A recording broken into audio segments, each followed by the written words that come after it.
നമസ്കാരം. തൊടിയിലെ ചെടി എന്ന പരിപാടിയിലേക്ക് എല്ലാ മാന്യ പ്രേക്ഷകർക്കും സ്വാഗതം. ഇന്ന് നമ്മൾ പരിചയപ്പെടാൻ പോകുന്നത് കോവയ്ക്കയെ കുറിച്ചാണ്. ബുദ്ധിയെ മന്ദീഭവിപ്പിക്കുന്ന ഒരു ദ്രവ്യമായിട്ടാണ് ആയുർവേദം ഇതിനെ വിധിക്കുന്നത്.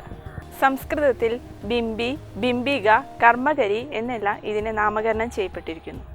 കുക്കുർബിറ്റേസി ഫാമിലിയിൽപ്പെടുന്ന ഈ സസ്യത്തിൻ്റെ ശാസ്ത്രീയ നാമം കോക്സീനിയ ഇൻഡിക്ക എന്നതാണ്.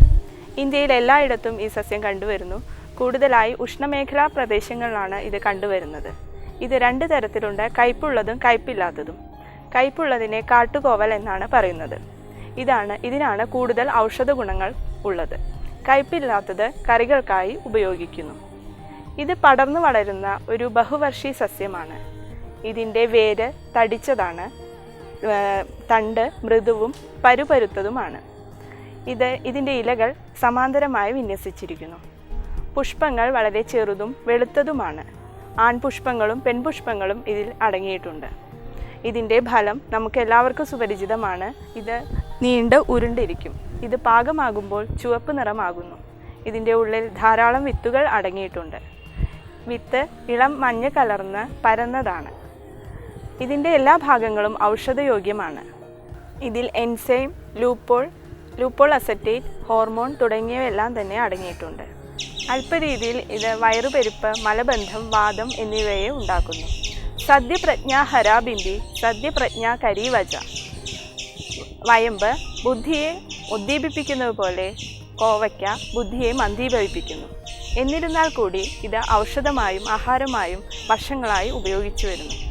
ഇതിൻ്റെ കൂടുതലായുള്ള ഔഷധ പ്രയോഗങ്ങളെക്കുറിച്ച് ഡോക്ടർ CM ശ്രീകൃഷ്ണൻ നിങ്ങളോട് വിശദീകരിക്കുന്നതാണ്.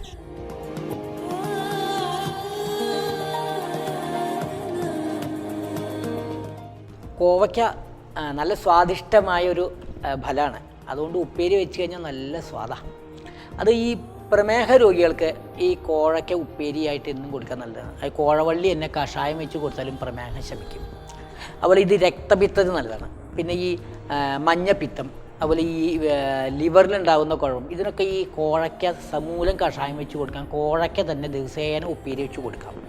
അതുപോലെ ഈ മൂത്രളമാണത്, മൂത്രജമായ വികാരങ്ങളിൽ നല്ലതാണ്. പിന്നെ ഇതിൻ്റെ ഏറ്റവും നല്ല ഉപയോഗം, ഇതിനൊരു ഗുണമുള്ളത് ഈ കോവയ്ക്ക ഈ തലച്ചോറിനെ ഒന്ന് മന്ദീഭവിപ്പിക്കുന്ന ഗുണമുണ്ട് അധികമായിട്ട് ഉപയോഗിച്ചാൽ. പണ്ട് ഈ കോവയ്ക്ക ഈ ബുദ്ധി ഉള്ള ആൾക്കാർ പറഞ്ഞാൽ ബ്രാഹ്മണന്മാരെന്ന് പറയും. ഈ ബുദ്ധി കൂടുതൽ ആൾക്കാരെ കൊണ്ടൊക്കെ ബ്രാഹ്മണന്മാരെന്ന് പറയാം. അങ്ങനത്തെ ആൾക്കാർക്ക് കഴിക്കാൻ പാടില്ല എന്ന് പറയും. അതെന്ത് സാധാരണ അത് പറയുമ്പോൾ ഈ ഏകദേശം ഈ പശുവിൻ്റെ മുലയുടെ ആകൃതിയുള്ള കാരണം പശുവിൻ്റെ മുലയാണ് അത്, അതുകൊണ്ട് അത് കഴിക്കാൻ പാടില്ല എന്ന് പറഞ്ഞ് ധരിപ്പിച്ചിരിക്കുകയാണ്. പക്ഷേ വാസ്തവം അതല്ല. ഈ കോവയ്ക്ക അധികമായിട്ട് കഴിക്കാൻ ഈ ബ്രെയിനിനെ തളർത്തും. അപ്പോൾ അതുകൊണ്ട് ബ്രെയിനിനെ തളർത്തിക്കഴിഞ്ഞാൽ ബുദ്ധി കുറച്ച് കുറയും. അപ്പോൾ അധികമായിട്ട് കഴിച്ചാൽ ഈ ബ്രെയിനിൻ്റെ പ്രവർത്തനം മന്ദീഭവിപ്പിക്കുന്ന ഒരു ഗുണമുണ്ട്. അതുകൊണ്ട് തന്നെ ഈ വല്ലാണ്ട് ബ്രെയിൻ ഉത്തേജിപ്പിക്കുന്ന കണ്ടീഷനിൽ ഇത് ഔഷധമായിട്ട് കൊടുക്കുന്നത്. ഉദാഹരണമായിട്ട് ഈ കഞ്ചാവ് കഴിച്ചാൽ അതിൻ്റെ ടോക്സിസിറ്റിക്ക്, അതായത് കഞ്ചാവ് കഴിച്ചാൽ ഭയങ്കരമായിട്ട് ഉന്മാദമായിട്ട് കുറേ പിച്ചുബേയൊക്കെ പറഞ്ഞ് കിടക്കുന്ന ഒരു ചില കണ്ടീഷനിൽ ഈ കഞ്ചാവിന് പകരമായിട്ട് ആ സമയത്ത് ഈ കോവയ്ക്കയുടെ സ്വരസം എടുത്തിട്ട് ലേശം തേനും ചേർത്ത് കൊടുത്തു കഴിഞ്ഞാൽ അപ്പം നിൽക്കുന്നത്, അപ്പം ആ ബ്രെയിനിൽ അതിൻ്റെ ആ ഡിപ്രഷൻ വരും. പിന്നെ ഈ ഹൈപ്പർ ആക്റ്റീവായിട്ടുള്ള കുട്ടികൾക്ക് ഈ കോവയ്ക്ക ദിവസേന കൊടുക്കാൻ നല്ലതാണ്.